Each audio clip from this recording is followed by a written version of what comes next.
વિદ્યાર્થી મિત્રો,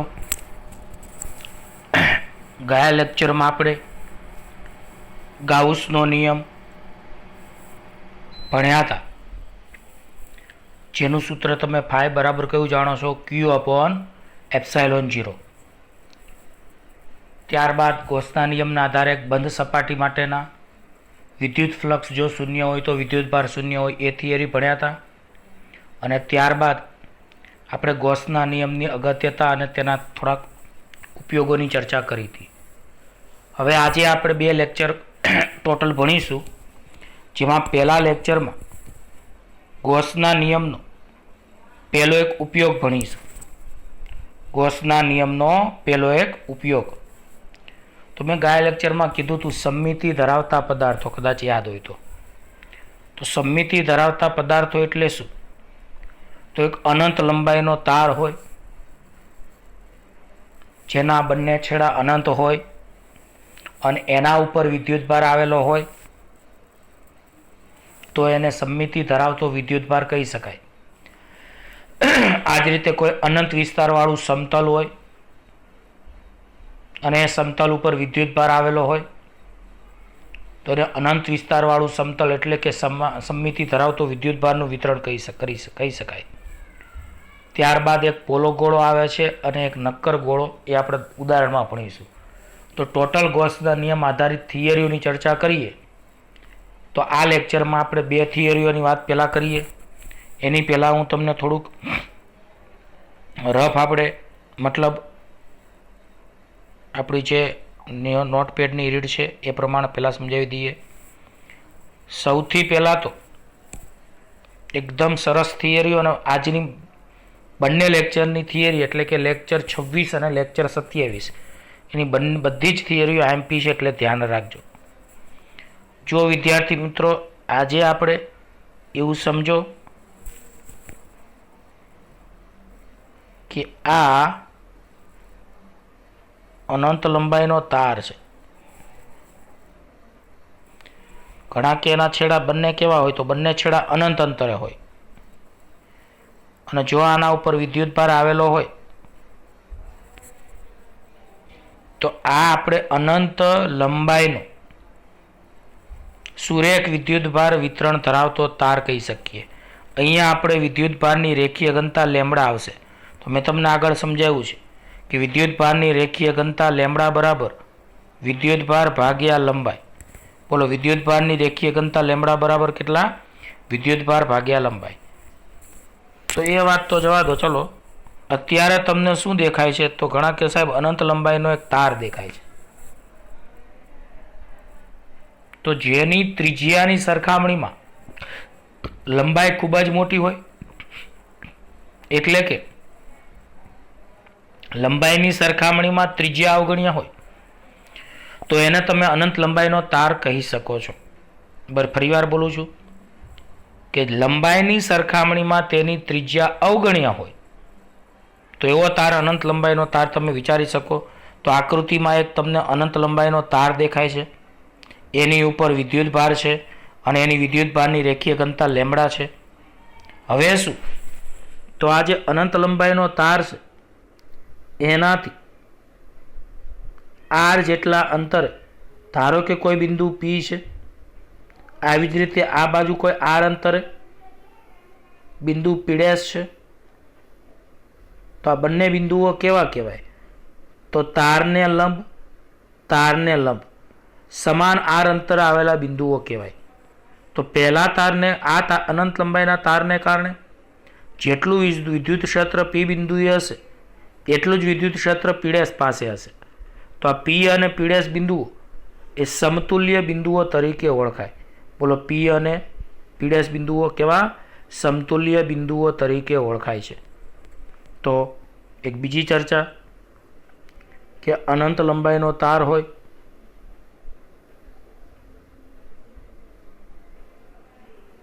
એના બંને છેડા અનંત અંતરે હોય.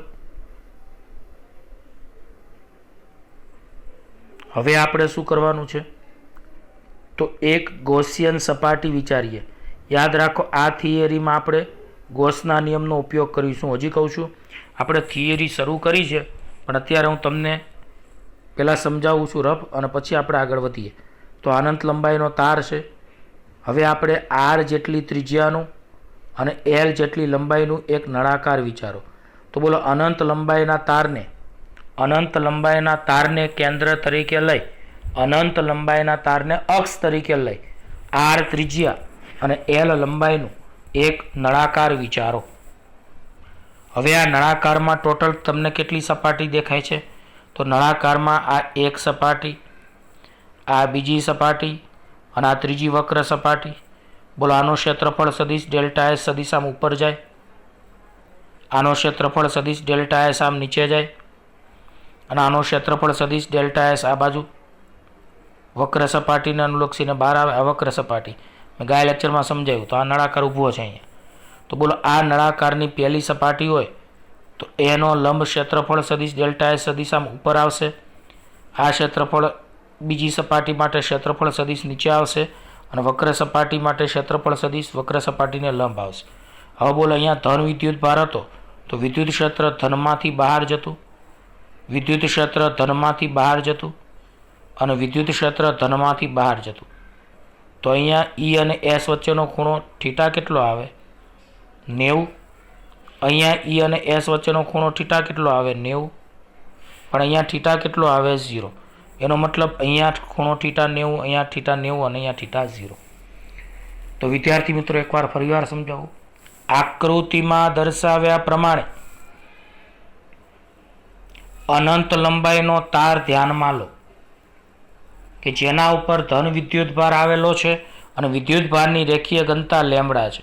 ફરીવાર આકૃતિમાં દર્શાવ્યા પ્રમાણે એક અનંત લંબાઈનો સુરેખ તાર ધ્યાનમાં લો કે જેના ઉપર વિદ્યુતભાર આવેલો છે, ધન વિદ્યુતભાર, જેની વિદ્યુતભારની રેખીય ઘનતા લેમ્બડા છે. હવે આપણે આ અનંત લંબાઈના તારને અક્ષ તરીકે લઈ આર ત્રિજ્યા અને એલ લંબાઈનું એક નળાકાર ગૌસિયન પૃષ્ઠ આપણે ધ્યાનમાં લીધું.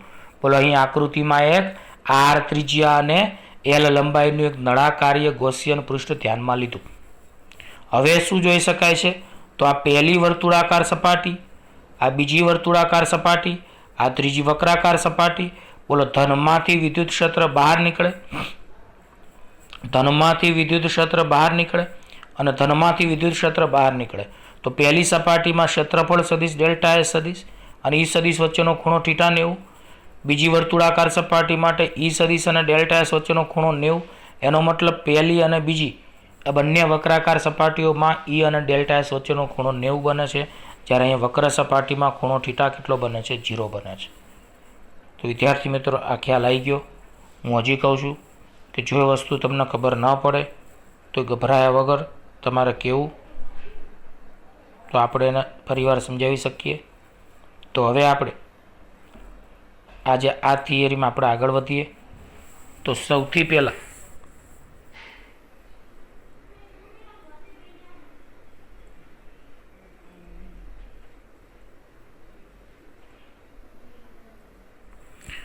આપણો સવાલ બરાબર ધ્યાન આપજો. કોઈ જ ઉતાવળ નથી આ લેક્ચરમાં. આપણે અત્યારે 2 થિયરી ભણવાની છે. તો અનંત લંબાઈના સીધા સમાન રીતે વિદ્યુત ભારિત તારને લીધે ઉદ્ભવતું વિદ્યુત ક્ષેત્રનું સૂત્ર તારવું. ફરીવાર અનંત લંબાઈના સીધા સમાન રીતે વિદ્યુત ભારિત તારને લીધે ઉદ્ભવતું વિદ્યુત ક્ષેત્રનું સૂત્ર તારવું. તો મેં તમને આમ તો આકૃતિની માહિતી મેં થોડીક એવી રફ આની પહેલાંના લેક્ચરમાં મતલબ આની પહેલાંના પેજમાં સમજાવી હતી. હવે આપણે આગળ વધીએ. તો આકૃતિમાં તમને શું દેખાય છે? આપણે વર્ણનમાં લખ્યું છે કે સમાન રેખીય વિદ્યુતભાર ઘનતા લેમ્બડા ધરાવતા એક અનંત લંબાઈના પાતળા સીધા તારનો વિચાર કરો. સમાન રેખીય વિદ્યુતભાર ઘનતા લેમ્બડા. યાદ રાખો મેં તમને વિદ્યુતભારની 3 ઘનતા ભણાવી હતી. જો લંબાઈ ઉપર વિદ્યુતભાર આવે તો વિદ્યુતભારની રેખીય ઘનતા લેવાની હોય. તો અહીંયા આપણે લંબાઈની વાત થાય છે, અહીંની ઉપર વિદ્યુતભાર છે, તો આપણે અહીંયા વિદ્યુતભારની કઈ ઘનતા લેવી પડે? રેખીય ઘનતા. તો સમાન રેખીય વિદ્યુતભાર ઘનતા લેમ્બડા ધરાવતા એક અનંત લંબાઈના પાતળા સીધા તારનો વિચાર કરો. સમાન રેખીય વિદ્યુતભાર ઘનતા ધરાવતા એક અનંત લંબાઈના પાતળા સીધા તારનો વિચાર કરો. હવે આ તારના કોઈ બિંદુ O ને, તો આકૃતિમાં તમે જો O બિંદુ દેખાય છે, O બિંદુને કેન્દ્ર તરીકે લઈ OP બરાબર R ત્રિજ્યાનું વર્તુળ વિચારતા આ વર્તુળના દરેક બિંદુ પાસે વિદ્યુત ક્ષેત્ર સમાન મૂલ્યનું હશે. તો મેં આની પહેલાં સમજાવ્યું હતું કે અતિ લાંબા તારથી R જેટલા સમાન લંબ અંતર આવેલા બિંદુઓ એ સમતુલ્ય બિંદુ કહેવાય. તો અહીં અતિ લાંબા તારના બિંદુ ઓથી R અંતરે બિંદુ P' છે, બિંદુ P ડબલ ડેશ છે, બિંદુ P છે. તો એ સમાન અંતર આવેલા બિંદુઓ છે. આથી તેને તમે સમતુલ્ય બિંદુઓ કહી શકો છો. તો વિદ્યાર્થી મિત્રો, આ તારના કોઈ બિંદુઓને કેન્દ્ર તરીકે લઈ OP બરાબર R ત્રિજ્યાનું વર્તુળ વિચારતા આ વર્તુળના દરેક બિંદુ પાસે વિદ્યુત ક્ષેત્ર સમાન મૂલ્યનું હોય છે. હવે આપણે આ વર્તુળ પરના બિંદુઓ, હમણાં મેં તમને કીધું કે આ વર્તુળ પરના બિંદુઓ કયા, તો આ વર્તુળ પરના બિંદુઓ P, P', P double dash એ સમતુલ્ય બિંદુઓ કહેવાય. કારણ કે અતિ લાંબા તારથી સમાન લંબ અંતર આવેલા બિંદુઓ છે. એટલે કે આ બિંદુઓએ વિદ્યુત ક્ષેત્રનું મૂલ્ય એ સમાન છે.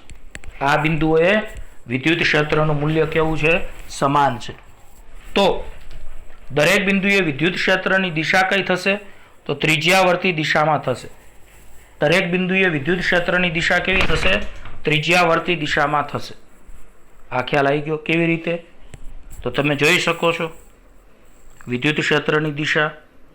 તો આપણે જેમ તમને કદાચ ખબર હોય કે સાયકલનું ટાયર હોય એમાં રિંગ આવે અને રિંગમાં જે આરાઓ હોય ને એ બધા આરાઓ કઈ દિશામાં કહેવાય?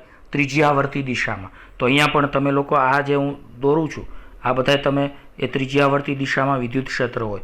કારણ કે તમે અતિ લાંબા તારને કેન્દ્ર તરીકે લઈ એમાં ધન વિદ્યુત ભાર મૂકેલો હોય તો બધી બાજુ વિદ્યુત ક્ષેત્ર એ સાયકલના આરાની જેમ શું થાય? એ બહાર નીકળે છે. હવે આપણે એ તો ખબર જ હતી કે ધન વિદ્યુત ભાર હોય તો વિદ્યુત ક્ષેત્ર કેવું આવે? બહાર જતી દિશામાં. અને ઋણ વિદ્યુત ભાર હોય તો વિદ્યુત ક્ષેત્ર કેવું આવે? અંદર જતી દિશામાં. તો તમે અહીંયા કહી શકો છો કે લેમ્બડા ગ્રેટર ધેન 0 માટે, લેમ્બડા ગ્રેટર ધેન 0 એનો મતલબ વિદ્યુત ભાર ધન હોય તો બહારની તરફ વિદ્યુત ક્ષેત્રની દિશા હશે. Lambda less than 0, lambda less than 0 તો ઋણ વિદ્યુત ભાર હશે, તો વિદ્યુત ક્ષેત્ર અંદરની તરફ હશે. હવે આકૃતિમાં દર્શાવ્યા પ્રમાણે, હવે જે મેં તમને હમણાં સમજાવ્યું હતું આની પહેલાં એ આવશે કે હવે આકૃતિમાં દર્શાવ્યા પ્રમાણે L લંબાઈ અને R ત્રિજ્યાનું એક નળાકાર ગૌસિયન પૃષ્ઠ વિચારો. તો આ આકૃતિમાં તમે જોઈ શકો છો. તો આકૃતિમાં L લંબાઈનું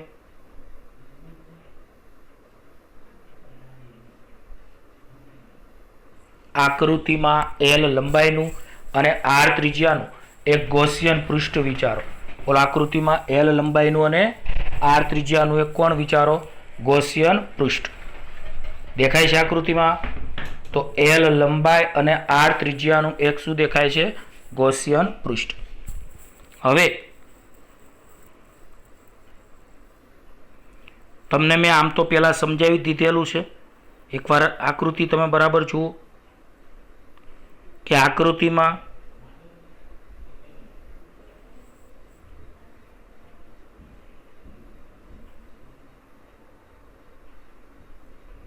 એક વર્તુળાકાર સપાટી છે. તો વિદ્યાર્થી મિત્રો, અહીંયા મેં તમને સમજાવેલું છે એ પ્રમાણે કે અહીંયા એક વર્તુળાકાર સપાટી છે, અહીંયા એક બીજી વર્તુળાકાર સપાટી છે. આ ધનમાંથી વિદ્યુત ક્ષેત્ર બહાર નીકળે છે, આ ધનમાંથી વિદ્યુત ક્ષેત્ર બહાર નીકળે છે. હવે અહીં આ વર્તુળાકાર સપાટીને લંબ ક્ષેત્રફળ સદિશ ડેલ્ટા એસ સદિશ છે. આ વર્તુળાકાર સપાટીને લંબ ક્ષેત્રફળ સદિશ ડેલ્ટા એસ છે. તો આ વચ્ચેનો ખૂણો θ 90 છે અને વચ્ચેનો ખૂણો θ 90 છે. એટલે અહીંયા θ 90 એટલે આપણે વિદ્યુત ફ્લક્સનું સૂત્ર ફાઈ બરાબર કયું જાણીએ છીએ? ઈ સદિશ ડોટ ડેલ્ટા એસ સદિશ. એટલે ફાઈ બરાબર ઈ ડેલ્ટા એસ અને કોસ 90 આવશે. એટલે એનો મતલબ ઉપરની અને નીચેની જે વર્તુળાકાર સપાટી છે ત્યાં ફ્લક્સ કેટલું આવશે? 0. અને તમને આ કઈ સપાટી દેખાય છે? તો આને કહેવાય વક્રાકાર સપાટી. તો નળાકારની વક્ર સપાટી પાસે ધનમાંથી વિદ્યુત ક્ષેત્ર બહારની તરફ છે. વક્ર સપાટીનું ક્ષેત્રફળ સદિશ ડેલ્ટા એસ સપાટીને લંબ હોય તો અહીંયા ઈ અને ડેલ્ટા એસ વચ્ચેનો ખૂણો કેટલો થશે? તો ઈ સદિશ અને ડેલ્ટા એસ વચ્ચેનો ખૂણો θ 0 થશે. તો માટે ફ્લક્સ ફાઈ બરાબર ઈ સદિશ ડોટ ડેલ્ટા એસ સદિશ એટલે કે ઈ ડેલ્ટા એસ કોસ 0 આવશે. અને કોસ 0 ની કિંમત કેટલી આવે? 1. એટલે અહીંયા તમારે માત્ર એ વક્રાકાર સપાટીનું જ ફ્લક્સ ધ્યાનમાં લેવાશે. વિદ્યાર્થી મિત્રો ખ્યાલ આવે છે? આ નળાકાર તમને જે હતો ને એ નળાકાર ગાઉસિયન પૃષ્ઠ હતું. તો હવે આપણે આગળ વધીએ. હું તમને હજી એકવાર રિવિઝન કરાવીશ એટલે આવડી જશે, ચિંતા ના કરતા. તો આ નળાકારની બે વર્તુળાકાર સપાટી, હમણાં મેં તમને સમજાવ્યું ને ઉપર અને નીચે. તો આ નળાકારની બે વર્તુળાકાર સપાટી પાસે ઈ સદિશ અને ડેલ્ટા એસ સદિશ પરસ્પર લંબ છે. આથી તે સપાટી પાસે વિદ્યુત ફ્લક્સ ફાઈ બરાબર ઈએસ કોસ 90 બરાબર 0 થશે. હવે નળાકારની વક્ર સપાટીએ, હમણાં કીધું ને ઊભી વક્ર સપાટી, તો વક્ર સપાટી પાસે ઈ સદિશ અને ડેલ્ટા એસ સદિશ એક જ દિશામાં છે. આથી વક્ર સપાટી પાસે ફ્લક્સ ફાઈ બરાબર ઈ ડેલ્ટા એસ કોસ 0 અને કોસ 0 ની કિંમત 1 એટલે ઈ ડેલ્ટા એસ વધે. પણ યાદ રાખો અહીંયા આપણે ઉપરની અને નીચેની વર્તુળાકાર સપાટી તો ગણાતી નથી. તો પછી ગણાય છે કોણ? તો નળાકારની વક્ર સપાટી. તો વક્ર સપાટીનું ક્ષેત્રફળ વિદ્યાર્થી મિત્રો તમને આવડતું હશે, નાના ધોરણોમાં આવી ગયું હશે. નળાકારની વક્ર સપાટીનું ક્ષેત્રફળ 2πr h ની જગ્યાએ અહીંયા કેટલા છે? l છે. તો અહીંયા મને કહો નળાકારની લંબાઈ l છે તો એનું ક્ષેત્રફળ કેટલું આવે? 2πrl. તો અહીંયા તમારે ફાઈ બરાબર ઈ ના ઈ ડેલ્ટા એસ ની જગ્યાએ 2πrl. તો આ સમીકરણ 1 આવ્યું. એટલે ફાઈ બરાબર ઈ 2πrl. હવે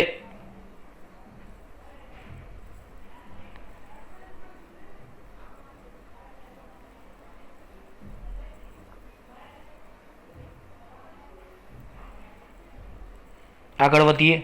તો મેં તમને વિદ્યુત ભારની કઈ ઘનતા ચલાવી હતી? રેખીય ઘનતાની આપણે અહીંયા વાત કરી હમણાં. કેમ રેખીય ઘનતાની વાત કરી? કારણ કે અતિ લાંબો તાર છે. તો અતિ લાંબો તાર કોને કહેવાય? તો કે જેની લંબાઈ બહુ વધારે હોય પણ ત્રિજ્યા અવગણ્ય હોય. તો ત્રિજ્યાની સાપેક્ષમાં લંબાઈની સાપેક્ષમાં ત્રિજ્યા અવગણ્ય હોય તો અનંત લંબાઈનો તાર વિચારી શકાય. તો યાદ રાખો અહીં એકમ લંબાઈ દીઠ વિદ્યુત ભાર બરાબર લેમ્બડા. કારણ કે લેમ્બડા બરાબર શું થાય? વિદ્યુત ભાર ભાગ્યા લંબાઈ. તો વિદ્યુત ભારની રેખીય ઘનતા લેમ્બડાને આપણે શું બોલી શકીએ? તો એકમ લંબાઈ દીઠ વિદ્યુત ભાર બરાબર લેમ્બડા. તો તમારી વક્ર સપાટીની લંબાઈ l છે તો l લંબાઈ દીઠ વિદ્યુત ભાર કેટલો? તો એકમ લંબાઈમાં કેટલો વિદ્યુત ભાર ઘેરાય? લેમ્બડા. તો એકમ લંબાઈ દીઠ ઘેરાતો વિદ્યુત ભાર બરાબર લેમ્બડા. તો l લંબાઈ દીઠ ઘેરાતો વિદ્યુત ભાર કેટલો? તો q બરાબર લેમ્બડા l. હવે ગોસનો નિયમ આપણે ફાઈ બરાબર કયો જાણીએ છીએ? q upon epsilon 0. એમાં q ની જગ્યાએ લેમ્બડા l મૂકો એટલે આપણને સમીકરણ નંબર 2 મળે. ફાઈ બરાબર q ની જગ્યાએ લેમ્બડા l અપોન એપ્સાઇલોન 0. આની આગળ તમે સમીકરણ 1 કયું ભણી ગયા હતા હમણાં જે આગળના પેજમાં છે એટલે અહીંયા લખું છું e ઇન્ટુ 2πrl. આ સમીકરણ 1 હતું અને અહીંયા તમને ફાઈ બરાબર સમીકરણ નંબર 2 દેખાય છે. તો સમીકરણ 1 અને 2 ની ડાબી બાજુ સરખી. તો સમીકરણ 1 અને 2 ને સરખાવો તો e 2πrl બરાબર લેમ્બડા l અપોન એપ્સાઇલોન 0. તો આના સંદર્ભમાં તમે સારી રીતે સમજી શકો છો કે બંને બાજુ કોણ ઉડી જશે? તો બંને બાજુ l ઉડી જશે. તો બંને બાજુ l ઉડી જશે અને 2πr નીચે આવશે એટલે 2πr નીચે લઈ જાઓ તો અહીં 2πr આવી ગયા અને ગોઠવણી કરો તો e is equal to lambda upon 2π epsilon 0 1 upon r. આ મૂલ્ય સ્વરૂપ આવ્યું. તો ઘણા કે આ સાહેબ શું આવ્યું? તો અતિ લાંબા તારને કારણે આ અતિ લાંબો તાર છે, એની ઉપર ધન વિદ્યુતભાર આવેલો હોય તો અતિ લાંબા તારથી આર જેટલા લંબ અંતરે બિંદુ પી પાસે વિદ્યુત ક્ષેત્ર શોધવાનું સૂત્ર ઈ બરાબર કેટલું આવ્યું? તો લેમ્બડા અપોન 2πε01/r. હવે અહીંયા સદિશ લખવું હોય તો અહીંયા તમારે એકમ સદિશ લખવો પડે. તો અહીં એન કેરેટ એ કોણ છે? તો તારને લંબ એવા ત્રિજ્યાવર્તી દિશામાંનો એકમ સદિશ છે. બોલો એન કેરેટ એ કોણ છે? તો તારને લંબ એવા ત્રિજ્યાવર્તી દિશામાંનો એકમ સદિશ. તો વિદ્યાર્થી મિત્રો, હું તો બે વાર 3 વાર થિયરી સમજાવું છું, પણ તમે આ વિડીયો જુઓ તો તમને ખ્યાલ આવે. તો એકવાર હું તમને સમજાવી દઉં આ થિયરી. અતિ આઈએમપી થિયરીઓ છો, આ આજની થિયરીઓ યાદ રાખજો બરાબર. તો સૌથી પહેલાં વિદ્યાર્થી મિત્રો આજે કરવાનું શું હતું તો એની વાત કરીએ આપણે.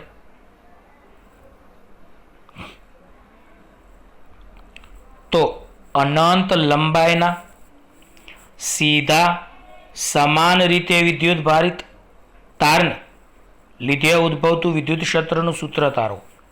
તો આપણે સૌ પ્રથમ આપણે ધારણા કરી અને આકૃતિને બધું મેં સમજાવી દીધું છે. વિદ્યાર્થીઓ ધ્યાન રાખજો કે ફિઝિક્સની થિયરીઓ એ ગણિતના પ્રમેયની જેમ હોય છે. જેમ તમે 10મા ધોરણમાં પ્રમેય હોય તો બધી સાબિતી સાથે બધું ધારો છો, એવી જ રીતે આ ધારણા કરીને આપણે સમજીએ. તો ગોસના નિયમનો પહેલો ઉપયોગ કે અનંત લંબાઈના તારને કારણે વિદ્યુતભાર કેવી રીતે શોધી શકાય? તો સૌપ્રથમ સમાન રેખીય વિદ્યુતભાર ઘનતા લેમ્બડા ધરાવતા એક અનંત લંબાઈના પાતળા સીધા તારનો વિચાર કરો. સમાન રેખીય વિદ્યુતભાર ઘનતા લેમ્બડા ધરાવતા એક અનંત લંબાઈના પાતળા સીધા તારનો વિચાર કરો. પછી આપણે શું કર્યું? તો આ તારના કોઈ બિંદુઓને કેન્દ્ર તરીકે લઈ ઓપી બરાબર આર ત્રિજ્યાનું વર્તુળ વિચારતા તમને ખબર છે કે આ વર્તુળના બધા જ બિંદુઓ એ કેન્દ્રથી સમાન અંતરે છે. આથી દરેક બિંદુએ વિદ્યુત ક્ષેત્ર સમાન થાય તો આને સમતુલ્ય બિંદુઓ કહેવાય. તો આ તારના કોઈ બિંદુઓને કેન્દ્ર તરીકે લઈ ઓપી બરાબર આર ત્રિજ્યાનું વર્તુળ વિચારતા આ વર્તુળના દરેક બિંદુઓ પાસે વિદ્યુત ક્ષેત્ર સમાન મૂલ્યનું હોય છે. જે આકૃતિમાં આપણા મુદ્દો આપેલો છે. તો આ વર્તુળ પરના બિંદુઓ કયા છે? તો P, P dash, P double dash સમતુલ્ય બિંદુઓ છે. એટલે કે આ બિંદુએ વિદ્યુત ક્ષેત્રનું મૂલ્ય સમાન છે અને દરેક બિંદુએ વિદ્યુત ક્ષેત્રની દિશા કઈ હશે? ત્રિજ્યાવર્તી હશે. હવે ત્રિજ્યાવર્તી બે તરફની થાય. ત્રિજ્યાવર્તી બે તરફ થાય કેવી રીતે? જો ધન વિદ્યુત ભાર હોય તો બહારની તરફ, ઋણ વિદ્યુત ભાર હોય તો અંદરની તરફ. એટલે કે લેમ્બડા ગ્રેટર ધેન 0 માટે આ દિશા બહારની તરફ અને લેમ્બડા લેસ ધેન 0 માટે આ દિશા અંદરની તરફ. હવે આપણે વિદ્યુત ક્ષેત્ર શોધવા માટે એક ગૌસિયન પૃષ્ઠ ધ્યાનમાં લેવું પડે. તો અહીંયા આપણે વર્ણનમાં શું લખ્યું? તો હવે આકૃતિમાં દર્શાવ્યા પ્રમાણે એલ લંબાઈ અને આર ત્રિજ્યાનો, હવે તો તમને આકૃતિ મોઢે હશે જ, યાદ રાખજો.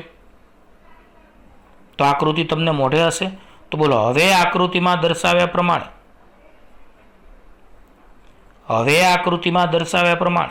એલ લંબાઈ અને આર ત્રિજ્યાનું એક નળાકાર ગૌસિયન પૃષ્ઠ વિચારો. એલ લંબાઈ અને આર ત્રિજ્યાનું એક નળાકાર ગૌસિયન પૃષ્ઠ વિચાર્યું. આ નળાકારની ઉપરની અને નીચેની મેં સમજાવી ને, તો બે વર્તુળાકાર સપાટી પાસે ઈ સદિશ અને ડેલ્ટા એસ સદિશ પરસ્પર કેવા હશે? લંબ હશે. યાદ રાખજો, એક ઉપર વર્તુળ હતું, એક નીચે હતું. તો આ નળાકારની બે વર્તુળાકાર સપાટી પાસે ઈ સદિશ અને ડેલ્ટા એસ સદિશ પરસ્પર લંબ છે. આથી તે સપાટી પાસે વિદ્યુત ફ્લક્સ ફાઈ બરાબર ઈ ડેલ્ટા એસ કોસ 90 બરાબર કેવા આવશે? 0 થશે. પરંતુ અહીં ક્યાં 0 નહીં થાય? તો નળાકારની વક્ર સપાટીએ ઈ સદિશ અને ડેલ્ટા એસ સદિશ એ એક જ દિશામાં હશે. આથી વક્ર સપાટી પાસે ફ્લક્સ ફાઈ બરાબર ઈ ડેલ્ટા એસ કોસ 0, એટલે ઈ ડેલ્ટા એસ કોસ 0 ની કિંમત 1, એટલે ફાઈના ફાઈ ઈના ઈ. પણ નળાકારની વક્ર સપાટીનું ક્ષેત્રફળ આપણે ડેલ્ટા એસ બરાબર આમ તો 2πr_h પણ h ની જગ્યાએ l, એટલે 2πr_l. સમીકરણ 1 યાદ રાખજો, પાઈ બરાબર ઈ 2πr_l. હવે આપણે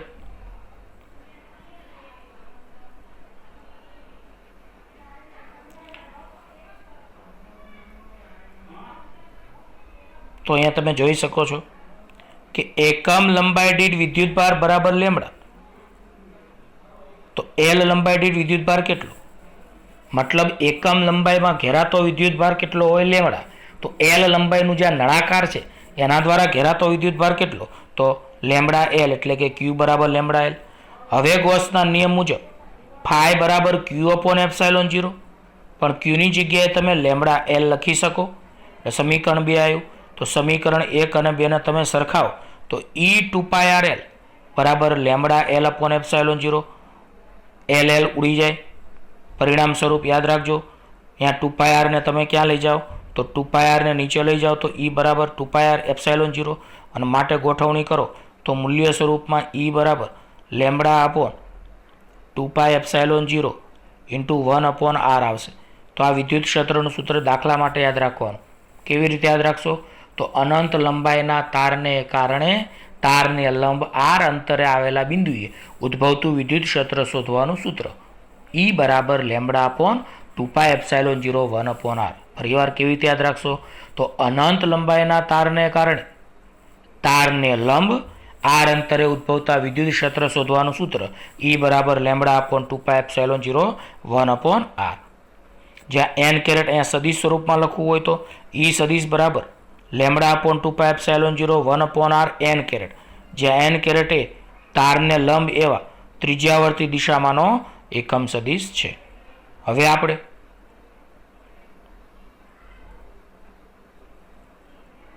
વિદ્યાર્થી મિત્રો સરસ મજાની બીજી એક આઈએમપી થિયરી છે 49મી. સમાન રીતે વિદ્યુત ભારિત અનંત સમતલ વડે ઉદ્ભવતા વિદ્યુત ક્ષેત્રનું સૂત્ર તારવું. સમાન રીતે વિદ્યુત ભારિત અનંત સમતલ વડે ઉદ્ભવતા વિદ્યુત ક્ષેત્રનું સૂત્ર તારવું. તો સૌથી પહેલાં હું તમને આની આકૃતિ જે આપણે પાછળ દોરેલી છે એ સમજાવી દઉં. આકૃતિ આવડી ગઈ એટલે તમને બરાબર ખબર પડી જશે થિયરીમાં. વાત એવી છે કે તમને મેં એકલો વિદ્યુત ભાર ક્યુ હોય એનાથી r અંતર વિદ્યુત ક્ષેત્ર શોધવાનું સૂત્ર E બરાબર 1 અપોન 4π એપ્સાઇલોન 0 ક્યુ અપોન r સ્ક્વેર, એટલે કે E બરાબર KQ અપોન r સ્ક્વેર શીખવાડ્યું હતું. યાદ રાખજો. બિંદુવત વિદ્યુત ભાર Q થી r જેટલા અંતરે આવેલા બિંદુએ વિદ્યુત ક્ષેત્ર શોધવાનું સૂત્ર બિંદુવત એકલા વિદ્યુત ભાર Q ને કારણે r જેટલા અંતરે વિદ્યુત ક્ષેત્ર શોધવાનું સૂત્ર E બરાબર 1 upon 4π epsilon 0 Q upon r square. 1 upon 4π epsilon 0 ની જગ્યાએ k, એટલે E બરાબર KQ અપોન r સ્ક્વેર.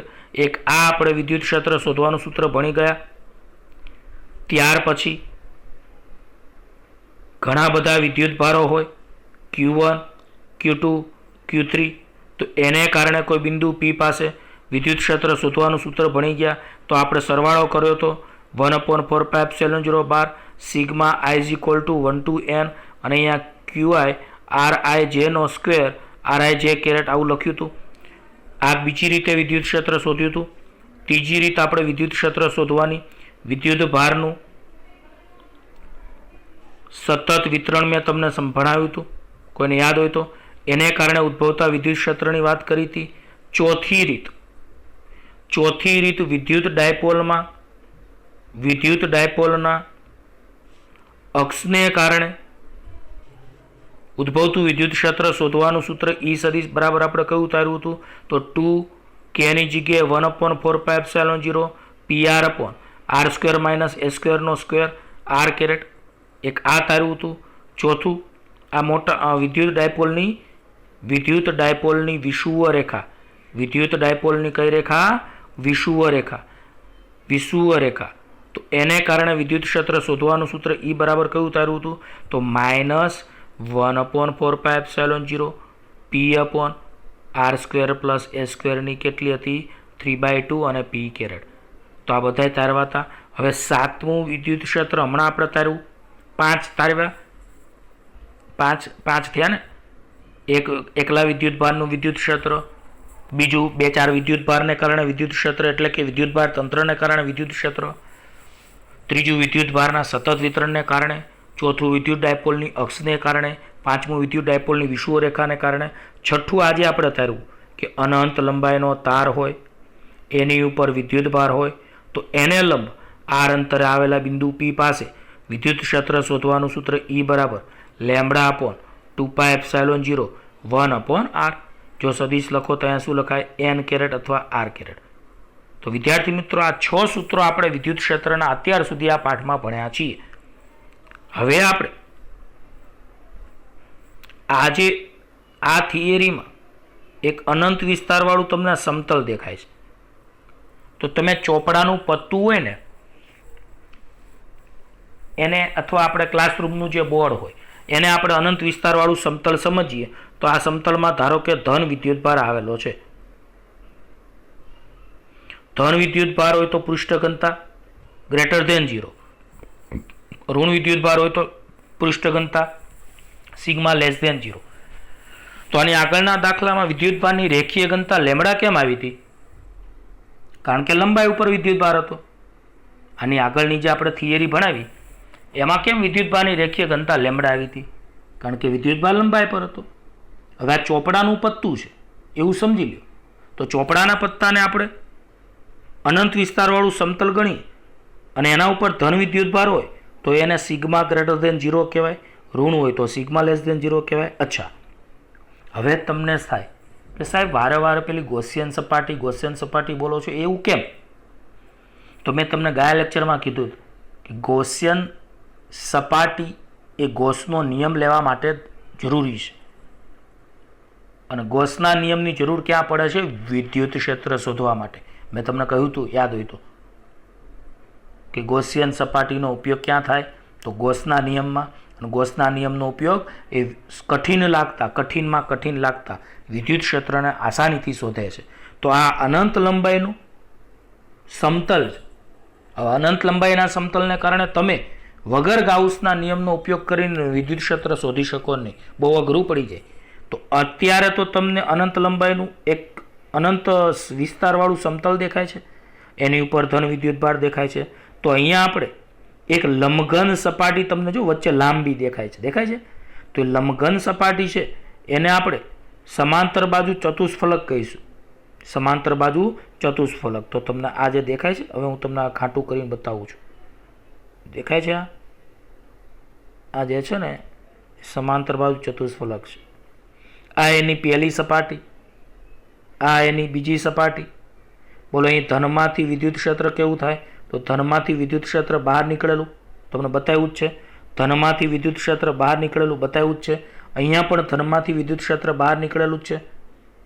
અચ્છા, આ પહેલી સપાટીને અનુલક્ષીને ક્ષેત્રફળ સદિશ ડેલ્ટા એસ ક્યાં જાય છે? તો ડાબી બાજુ સપાટીને લંબ.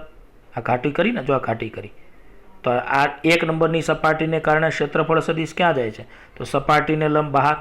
આ 2 નંબરની સપાટીને કારણે ક્ષેત્રફળ સદિશ ક્યાં જાય છે? તો 2 નંબરની સપાટીને કારણે ક્ષેત્રફળ સદિશ એ સપાટીને લંબ બહાર જાય છે. તો અહીંયા E અને ડેલ્ટા એસ વચ્ચેનો ખૂણો થીટા કેટલો થાય? 0. અહીંયા E અને ડેલ્ટા એસ વચ્ચેનો ખૂણો થીટા કેટલો થાય? 0. ઘણા કહેવાય વધ્યું શું? તો આપણા ક્લાસરૂમમાં કેટલા સમતલ હોય? તો ક્લાસરૂમ એટલે આપણો લંબઘન ઓરડો જ કહેવાય ને. આપણે જે ક્લાસમાં ભણતા હોય તે લંબઘન ઓરડામાં કેટલા સમતલ આવે? 6. એક ઉપર, નીચે, ડાબી, જમણી અને સામસામે. તો એમાં તમારે આ બે તો આ ગણાઈ ગયા. તો ગણાયા કાંઈ નથી. તો જો હું આ આડી લાઈન કરું છું, એક આ સમતલ, એક એની નીચેનું સમતલ, એક તમને જે સામે દેખાય એ, આ એક ઉપરનું સમતલ, આ એક નીચેનું સમતલ, એક તમને સામે દેખાય, એક પાછળ દેખાય. તો ચારેય સમતલમાં કેવું થશે? ક્ષેત્રફળ સદિશ ડેલ્ટા એસ એ વિદ્યુત ક્ષેત્રને લંબ થશે. એ જરા વિચારજો તમે. ત્રિપરિમાણિક આકૃતિ છે આ. ક્ષેત્રફળ સદિશ ડેલ્ટા એસ બાકીની 4માં લંબ થશે. અને લંબ થશે તો થીટા 90 થશે E અને ડેલ્ટા એસ વચ્ચેનો. આથી એનું ફ્લક્સ ગણાશે નહીં. તો અહીંયા હું તમને એકવાર ફરીવાર કહું કે આ સમતલ છે. આ સમતલને સમાંતર એક સમાંતર બાજુ ચતુષ્ફલકની સપાટી, આ એક બીજી સપાટી. ધારો કે આ સપાટીનું ક્ષેત્રફળ A છે, ધારો કે આ પણ સપાટીનું ક્ષેત્રફળ A છે. પણ જે બાકીની 4 રહી, કઈ બાકીની 4? આ એક તો તમને અત્યારે દેખાય છે, આ ઘાટી કરવું એ. તો આ સપાટી છે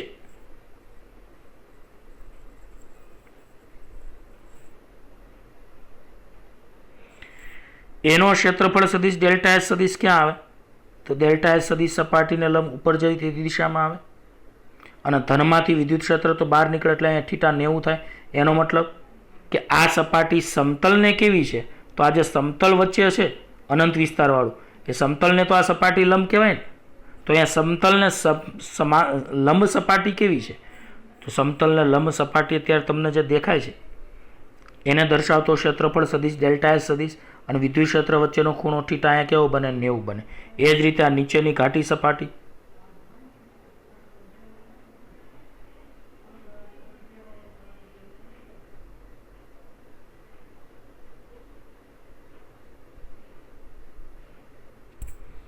અને એક આ હું જો આમ ત્રાસી લાઈન કરું, આ તમને સામે દેખાય નહીં તમારી, અને કા પાછળ તો ના દેખાય, પણ આ ચાર સપાટીમાં ડેલ્ટા એસ સદિશ ડેલ્ટા એસ સદિશ ડેલ્ટા એસ સદિશ કેવો આવે?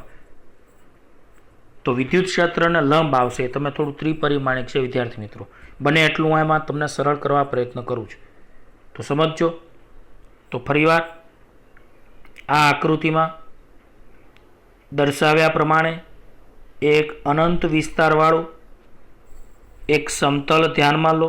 બોલો, આકૃતિમાં દર્શાવ્યા પ્રમાણે એક અનંત વિસ્તારવાળું એક સમતલ ધ્યાનમાં લો, જેની ઉપર ધારો કે ધન વિદ્યુત ભાર આવેલો છે. આ ધનમાંથી વિદ્યુત ક્ષેત્ર સપાટીને લંબ બહાર નીકળે. આ ધનમાંથી વિદ્યુત ક્ષેત્ર સપાટીને લંબ બહાર નીકળે. આ ધનમાંથી વિદ્યુત ક્ષેત્ર સપાટીને લંબ બહાર નીકળે. હવે આ 1 નંબરની જે સપાટી છે અને આ 2 નંબરની જે સપાટી છે, આ બંને સપાટીઓ આપેલા સમતલને કેવી કહેવાય? સમાંતર. તો યાદ રાખો, સમતલને સમાંતર બે બાજુઓ 1 અને 2 છે. એમાં E અને ડેલ્ટા એસ વચ્ચેનો ખૂણો, E અને ડેલ્ટા એસ વચ્ચેનો ખૂણો થીટા કેવો થાય છે? 0. કારણ કે આ સપાટી ઊભી છે તો એને લંબ ક્ષેત્રફળ સદિશ ડેલ્ટા એસ આમ આવશે. તો અહીંયા E અને ડેલ્ટા એસ વચ્ચેનો ખૂણો 0, અહીંયા 0, અને બાકીની 4 કેવું આવશે? 90. આ ખબર પડી ગઈ? બસ. તો હવે આ થિયરી ખાલી 5 મિનિટનું જ કામ છે. તો સૌથી પહેલાં તો આપણે આકૃતિનું વર્ણન મેં તમને બરાબર સમજાવ્યું છે. હવે એને આપણે એકવાર વ્યવસ્થિત રીતે સમજીએ. તો યાદ રાખ્યો, આજનો આપણો આ સવાલ 49મો કયો હતો? તો સમાન રીતે વિદ્યુત ભારિત અનંત સમતલ વડે, સમાન રીતે વિદ્યુત ભારિત એટલે ક્યાંય વધારે વિદ્યુત ભાર નહીં, ક્યાંય ઓછો વિદ્યુત ભાર નહીં, સમાન જ વિદ્યુત ભાર.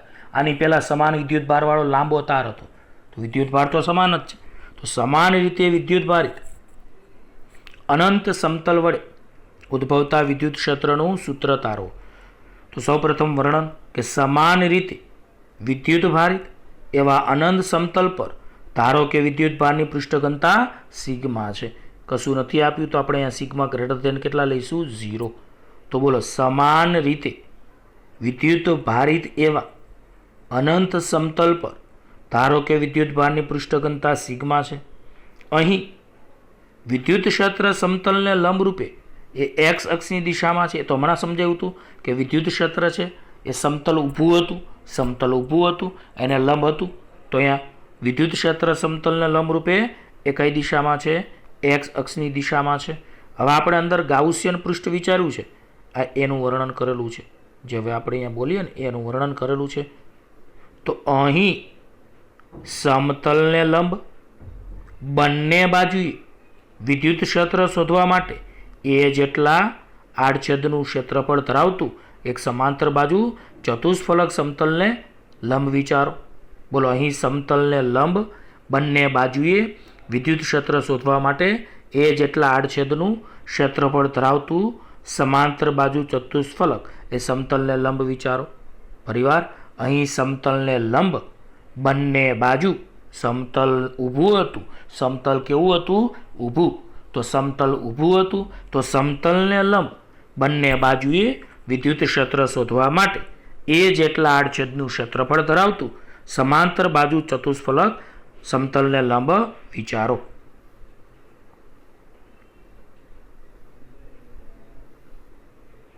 હવે આપણે અહીં સમાંતર બાજુ આકૃતિ મેં બરાબર તમને સમજાવી દીધી છે વિદ્યાર્થીઓ. હું આકૃતિ 2-3 વાર જ સમજાવું છું એટલે આવડી જ જાય તમને. તો અહીં સમાંતર બાજુ ચતુષ્ફલકની બે બાજુ 1 અને 2 પાસે ઈ સદિશ અને ડેલ્ટા એસ સદિશ એ એક જ દિશામાં છે.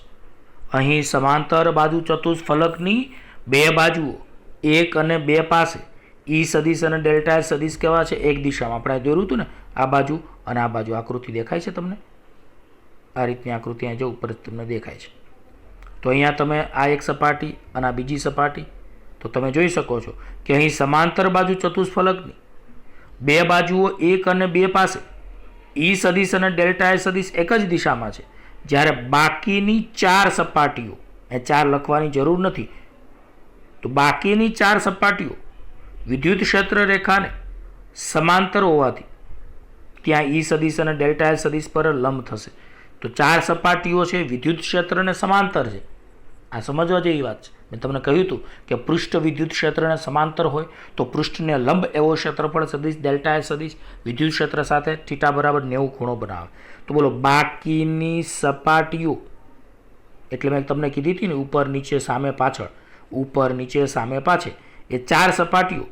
તો બાકીની 4 સપાટીઓ વિદ્યુત ક્ષેત્ર રેખાને, એટલે આ વિદ્યુત ક્ષેત્ર રેખાને સમાંતર હોવાથી ત્યાં ઈ અને ડેલ્ટા એસ પરસ્પર લંબ છે. માટે તેમાંથી પસાર થતું ફ્લક્સ એ શૂન્ય થશે. તો એનો મતલબ 4 સપાટીનું ફ્લક્સ નહીં ગણાય, તો ફ્લક્સ ગણાશે ખાલી કેટલી સપાટીનું? તો ફ્લક્સ ખાલી 2 સપાટીનું જ ગણાશે. તો બોલો, આથી બાજુઓ 1 અને 2 પાસે જ વિદ્યુત ફ્લક્સ મળશે. બોલો, આથી બાજુઓ 1 અને 2 પાસે જ વિદ્યુત ફ્લક્સ મળશે. તો બાજુઓ 1 અને 2 ને કારણે ઉદ્ભવતું કુલ ફ્લક્સ ફાઈ બરાબર કેટલું? તો આ બાજુ ખૂણો 0 બનતો હતો, આ બાજુ 0 બનતો હતો, યાદ હોય તો 2 વાર આવશે 1 નું 1. તો ફાઈ બરાબર ઈ ડેલ્ટા એસ કોસ 0 વત્તા ઈ ડેલ્ટા એસ કોસ 0. માટે ફાઈ બરાબર ઈ, પણ અહીંયા સપાટીનું ક્ષેત્રફળ એ છે, કોસ 0 ની કિંમત 1. અહીંયા સપાટીનું ક્ષેત્રફળ એ છે, કોસ 0 ની કિંમત 1. તો ઈ એ વત્તા ઈ એ કેટલા થાય? 2EA. આ સમીકરણ નંબર 1. હવે એક સમીકરણ આપણે જો અહીંયા કંઈ નથી, નવી રીત કશી જ નથી, એકદમ સરળ છે. એકવાર વિદ્યુત ફ્લક્સનું સૂત્ર આપણે આકૃતિ ઉપરથી લેવાનું અને બીજી વાર ગોસના નિયમ પરથી. તો બોલો, હવે એકમ ક્ષેત્રફળ દીઠ વિદ્યુત ભાર બરાબર કેટલો? સિગ્મા. તો તમે સિગ્મા અને વિદ્યુત ભારની પૃષ્ઠ ઘનતા કહેતા હતા. તો બોલો, અહીં એકમ ક્ષેત્રફળ દીઠ વિદ્યુત ભાર સિગ્મા. તો એ ક્ષેત્રફળ દીઠ વિદ્યુત ભાર કેટલો? બોલો, એકમ ક્ષેત્રફળ દીઠ વિદ્યુત ભાર સિગ્મા. તો આપણે સપાટી એ છે, તો એ ક્ષેત્રફળ દીઠ વિદ્યુત ભાર કેટલો? તો Q બરાબર સિગ્મા એ. અને માટે ગોસના નિયમ મુજબ ફાઈ બરાબર Q અપોન એપ્સાયલોન 0. તો Q ની જગ્યાએ સિગ્મા એ મૂકો તો આ સમીકરણ નંબર 2 આવશે. હવે આપણે સમીકરણ 1 અને 2 સરખાવીએ એની પહેલાં હું તમને આકૃતિની એક મસ્ત વાત કહું. વાત શું છે કે તમે અહીંયા જે અનંત વિસ્તારનું સમતલ હતું, તો કે આ સાહેબ, એમાં તમે વિદ્યુત ભાર ધાર્યો હતો, તો કે આ. હવે તમે એની અંદર શું વિચાર્યું? તો સમાંતર બાજુ ચતુષ્ફલક જે તમને આકૃતિમાં દેખાય છે આ. હવે તમે જુઓ, અહીંયા આટલો જ વિદ્યુત ભાર ઘેરાશે. તો આ જે તમને વચ્ચે વચ્ચે દેખાય છે,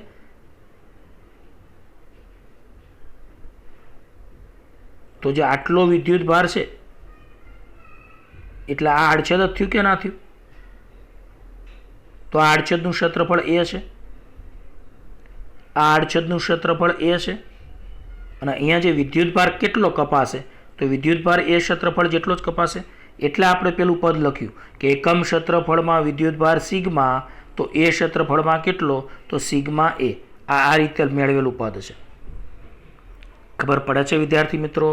તો અત્યારે તમને જે અનંત વિસ્તારવાળું સમતલ દેખાય છે એનું વિદ્યુત ક્ષેત્ર શોધવા આપણે જે સમાંતર બાજુ ચતુષ્ફલક લીધું હતું, એ સમાંતર બાજુ ચતુષ્ફલક દ્વારા કેટલો વિદ્યુત ભાર ઘેરાય? તો એ જેટલા ક્ષેત્રફળના આડછેદવાળો વિદ્યુત ભાર ઘેરાશે. તો અહીંયા આપણે એ લખ્યું છે.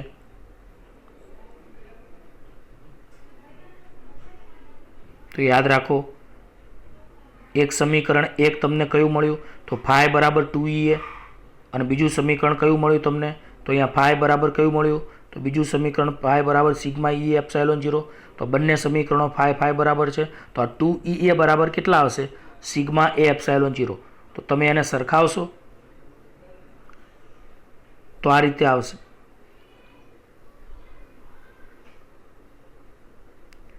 તો સમીકરણ 1 અને 2 ને સરખાવતા 2E બરાબર સિગ્મા એ એપ્સાયલોન 0, એ ઉડી જાય, 2 ને નીચે લાવો તો E બરાબર સિગ્મા અપોન 2 એપ્સાયલોન 0. હવે જો સદિશ સ્વરૂપે તમે લખો તો E સદિશ બરાબર sigma upon 2 epsilon 0 n caret લખાય, જ્યાં n કેરેટ એ સમતલને લંબ અને સમતલથી દૂર તરફ જતી દિશાનો એકમ સદિશ છે, કારણ કે આ ધન વિદ્યુતભાર છે એટલે સમતલને લંબ દૂર જશે.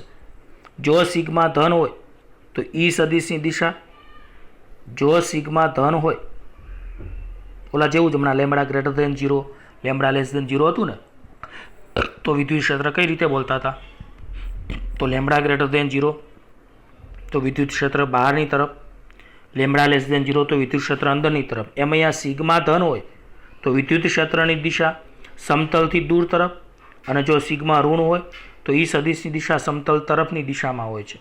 આવડે આટલું. તો વિદ્યાર્થી મિત્રો, આ થિયરીઓ તમને લાંબી લાગે છે, લાંબી છે નહીં. આ તો મારા સમજાવવામાં હું તમને ધીમે ધીમે 2-3 વાર સમજાવું છું, એટલે આ વિડીયો થોડો લાંબો બને તો ભલે બને, પણ તમને આવડી જવું જોઈએ. તો લાસ્ટ વાર, સમાન રીતે વિદ્યુત ભારિત અનંત સમતલ વડે ઉદ્ભવતા વિદ્યુત ક્ષેત્રનું સૂત્ર તારો. તો સમાન રીતે વિદ્યુત ભારિત એવા અનંત સમતલ પર ધારો કે વિદ્યુત ભારની પૃષ્ઠ સિગ્મા છે. અહીં વિદ્યુત ક્ષેત્ર સમતલને લંબ રૂપે x અક્ષની દિશામાં લીધેલ છે, અને મેં હમણાં કીધું એમ કે વિદ્યુત ક્ષેત્ર શોધવા માટે ગૌસનો નિયમ ધારો ગાઉસિયન સપાટી લેવી પડે. તો અહીં સમતલને લંબ બંને બાજુએ વિદ્યુત ક્ષેત્ર શોધવા માટે એ જેટલા આડછેદનું ક્ષેત્રફળ ધરાવતું સમાંતર બાજુ ચતુષ્ફલક એ સમતલને લંબ વિચારો. આકૃતિ તો મેં તમને સમજાવેલી જ છે, તો અહીંયા તમે જોઈ શકો છો કે અહીં સમાંતર બાજુ ચતુષ્ફલકની બે બાજુઓ 1 અને 2 પાસે E સદિશ અને ડેલ્ટા S સદિશ એ એક જ દિશામાં છે, જ્યારે બાકીની 4 સપાટીઓ એ વિદ્યુત ક્ષેત્ર રેખાને સમાંતર છે. આથી ત્યાં E અને ડેલ્ટા S પરસ્પર લંબ છે, માટે તેમાંથી પસાર થતું ફ્લક્સ શૂન્ય થશે. તો એનો મતલબ કે અહીં બાજુઓ 1 અને 2 પાસે જ વિદ્યુત ફ્લક્સ મળશે. તો બાજુઓ 1 અને 2 ને કારણે ઉદ્ભવતું ફ્લક્સ કેટલું, તો ફાઈ બરાબર E ડેલ્ટા S કોસ 0 વત્તા E delta S cos 0, cos 0 ની કિંમત 1, કોસ 0 ની કિંમત 1, તો EA વત્તા EA કેટલા, 2EA. હવે તમે લખી શકો છો, શું લખી શકો છો કે એકમ ક્ષેત્રફળ દીઠ વિદ્યુતભાર સિગ્મા, તો એ ક્ષેત્રફળ દીઠ વિદ્યુતભાર કેટલો, તો Q બરાબર સિગ્મા EA. તો ગૌસના નિયમ મુજબ ફાઈ બરાબર Q અપોન એપ્સાયલોન 0, તો Q ની જગ્યાએ સિગ્મા એ તમે મૂકો તો ફાઈ બરાબર સિગ્મા એ અપોન કેટલા આવે, એપ્સાયલોન 0. અને પછી આપણે 2 સમીકરણો સરખાવી દેવાના. તો 2 સમીકરણો તમે સરખાવી દો